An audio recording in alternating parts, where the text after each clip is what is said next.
โอ้ตัวเยอะตัวงามดีขนาดได้แล้วทุกคนตอนนั้นมันมาตีเนาะตีระโบล้านตีเลยล้านเมื่อทั้งสองเบื้องมาบนนี้ได้เลยนี่ซะเลยมันลงมาตีนกเฮาเลยลงมาตีนกต่อเฮาทำอีกเอาอีกไอ้แก่ป้าแล้วมันโอ้รถทีมงานก็จะทุกคนพ่นลงมาแล้วเป็นแก่ป้าเนาะฝนลงมาตีนกเฮาตีแท้ตีว่านะนี่นะเสียไว้ในกระเป๋านี่ก่อนพยายามเบิ่งตุ้มพยายามเบิ่งพะเนียดเอาเนาะตัวนกหอนเอาตัวไว้อยู่ป่านะทุกคน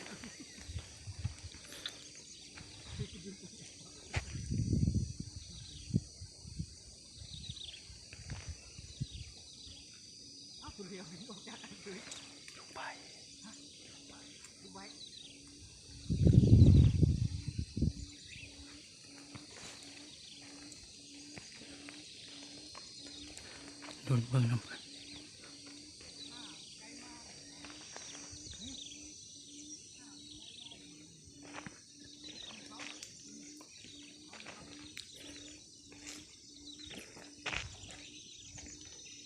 จักถือบ่ถือ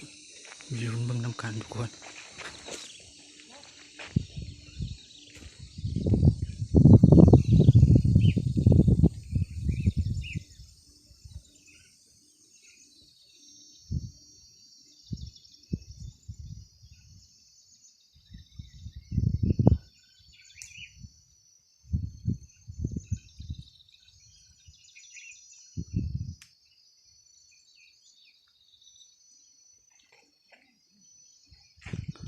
มันลงโดดใส่ตุ้มเลยทุกคน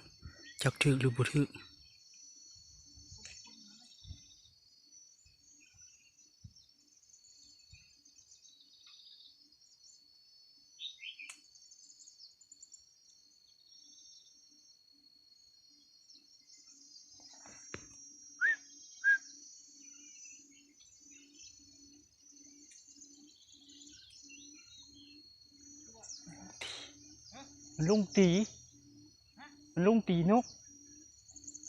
มันลงตีนกจะตุ้มลั่นหรือบุลั่นเลย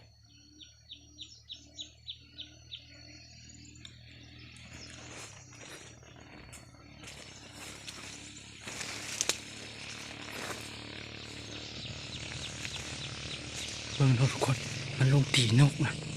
จะตุ้มลั่นบุลั่น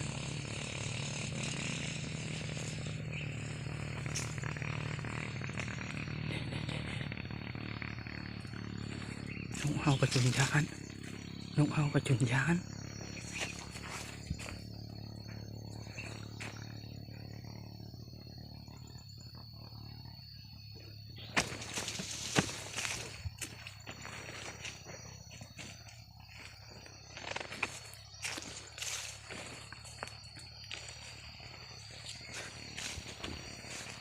บินไปบินมาอยู่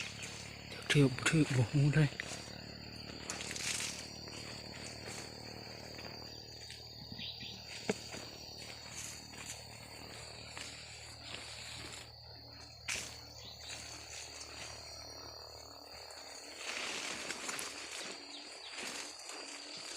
ด้านมืดสองบ่ถือทุกคนโอ้แล้วนกมันลงตีโอ้บ่ถือครับด้านมืดสองบ่ถือพาไปก่อนนะทุกคนตุ้มมันด้านมืดเธอสองเบื้องมันลงตีมันบ่จับมันลงตีนกเฮาถ้าเบิ่งมันยังขี้มาอีกบ่ปะไว้นี่ไปเลาะกินข้าวก่อนทุกคนเลยแล้วจึงมาลุ้นน้ำกันอีกเนาะ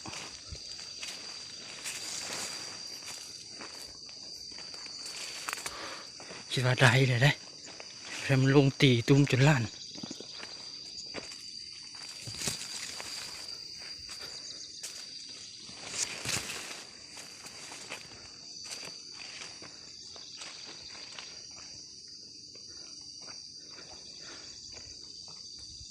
เนียนห้องปลาไว้จะพูนทุกคน นกมันลงตีตุ้มนะพ่อตุ้มลั่นมันลงตีนกเขาเนาะตุ้มลั่นสองข้างเลยบ่ถึกมัน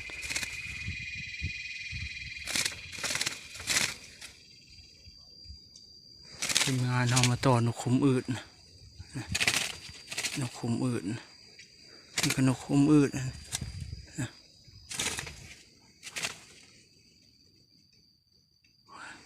เอาแล้วมาต่อนกโก่งหัวจุกเนาะบัดเมื่อพุ่นแหละจึงไปลุ้นเบิ่งทุกคนเลย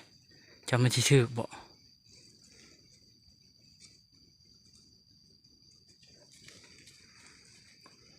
เราจึงไปลุ้นเบิ่งเนาะตอนเมื่อโอ้เสียดายคิดว่าถึกเลยนะเบิ่งมันโดดขึ้นโดดลงมันโตนขึ้นโตนลงโตนลงตีปุ๊บปั๊บปุ๊บปั๊บปุ๊บปั๊บอยู่ไปลุ้นเบิ่งน้ำกันเนาะทุกคนเนาะไปเลาะต่อคุมน้ำนกคุมน้ำ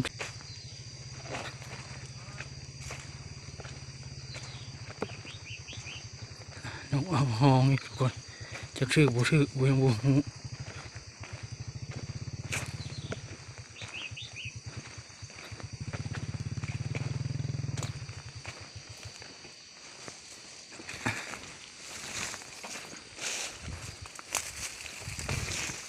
ให้ลุ้นเบิ่งน้ำกันเนาะถือให้กันยังหมาน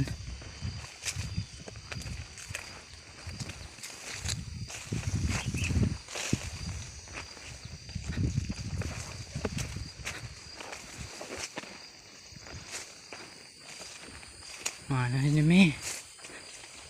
ถือแท้ทุกคนถือแล้วถือแล้วถือแล้วหมานเสยได้เสยทุกคนหมานแล้วมันลงมาตีนกเฮาเนาะโอ้โหได้เสยเย่จุกรูจุกรูได้เพิ่นเสยไปลงมาตีนกเฮานะตัวนี้เด้โอ้ตัวเยอะตัวงามดีขนาดได้แล้วทุกคนตอนมันมาตีเนาะตีระโบล้านตีเลยล้านเมื่อทั้งสองเบื้องมาบนนี้ได้เลยได้แล้วเชือกปกออกไปก่อนทุกคนหาบนไม้เลยชิมืออะไรได้บัดนี้นะแต่ว่านกบุทันได้เอาออกนี่ซะเลยมันลงมาตีนกเฮาเลยลงมาตีนกต่อเฮาทำอิฐ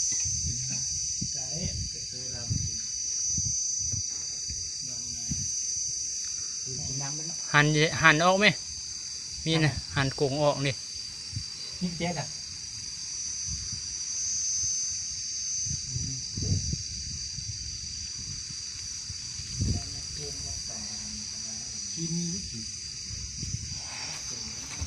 งามเลยทุกคนลงมาตีนกเขาอีกไอ้แก่ป่าแล้วมันโอ้รถทีมงานก็อย่างหัว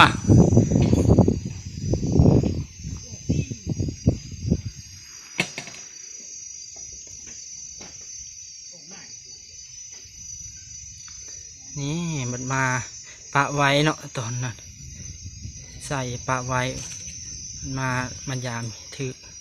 มีอันซูทุกคนเลยบริปลดออกจะมีอันซูเขาสิปลดออกนี่ปะไว้แนวนี้เลยฝุ่นนกต่อก็อยู่ใน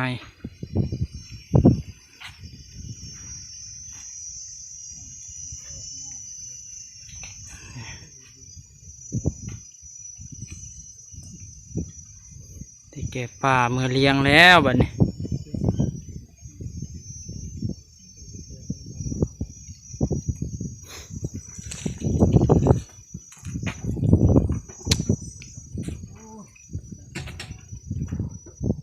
มดไปมันยังสิหูเยอะได้เปลี่ยนเลยก็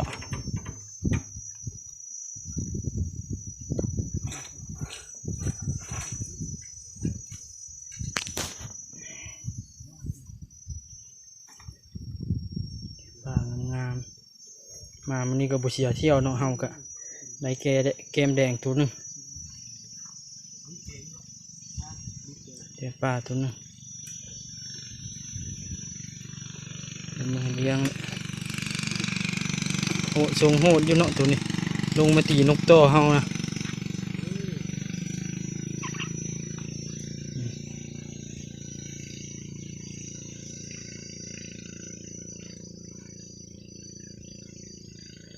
ห่างปลาไว้ประมาณชั่วโมงหนึ่งเนี่ยมายาม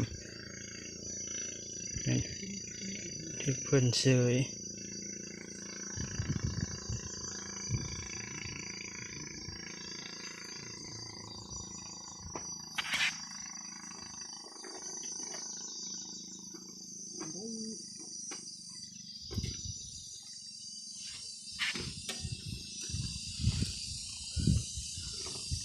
ทีมงานเฮาบทันเมื่อจอดยางรถแล้วมาต่ออีกครับว่าเฮาก็เชียวนกออกก่อนจักอยู่แจได้เลยนกนี่ทางได้แล้วโอ้จิทางนี้เนาะนกออกใส่กระเป๋านี่ก็อยู่ในนี่ลายมันเมื่อยเราหาต่อเฮาก็เอามันออกก่อนเนาะ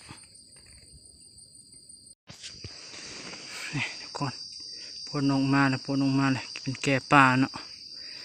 ฝนลงมาตีนกเฮาตีแท้ตีว่านะนี่นะเชียวไว้ในกระเป๋านี่ก่อน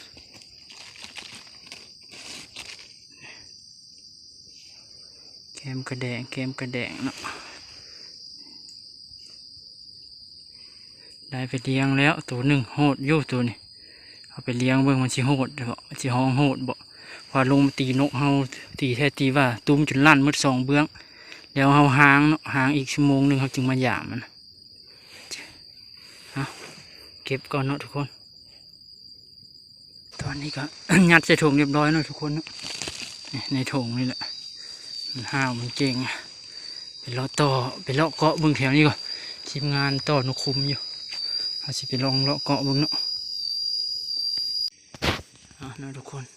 เฮาก็ไปเกาะเลยทุกคนตอนเกาะบริท่ายมันมา2 ตัวมันบุกล้าลงนกมา2 ตัวบุกล้าลงคลิปแนวก็จะจบเพียงเท่านี้เนาะ